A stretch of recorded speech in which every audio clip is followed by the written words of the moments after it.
Hello বন্ধুরা, কেমন আছো তোমরা সবাই? এই গরমে আমার তো নাজেহাল অবস্থা। তারই মাঝে ফ্লিপকার্ট থেকে কিছু জিনিস অর্ডার দিয়েছিলাম, আর সেগুলোই তোমাদের সাথে শেয়ার করতে চলে এলাম। গরমে খুবই দরকারি, খুবই প্রয়োজনীয় সেটা হলো গ্লুকন-ডি। যারা ঘরে থাকে তাদের সাথে সাথে যারা কাজের সূত্রে বাইরেও থাকেন তাদেরও খুবই প্রয়োজনীয়, খুবই দরকারি, যেটার দাম পড়েছে 239। তার সাথে এই 300 গ্রামের অরেঞ্জ ফ্লেভারটা ফ্রি পেয়েছি। বর্তমানে আমি একটা ওয়েট লস জার্নির মধ্যে দিয়ে যাচ্ছি, তার জন্য নিয়েছিলাম এই সাফোলা ওটস গোল্ড। বরাবর আমি এটাই ট্রাই করে থাকি।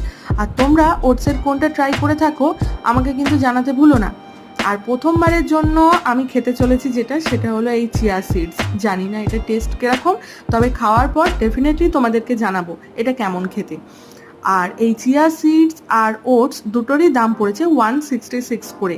আর যে কারণে আমি ভিডিওটা করলাম সেটা হচ্ছে যে এই চিয়া সিডস না বেসিল সিডস, যাকে ওই বলে সবজা সিডস, কোনটা বেটার আমাকে কিন্তু জানিও।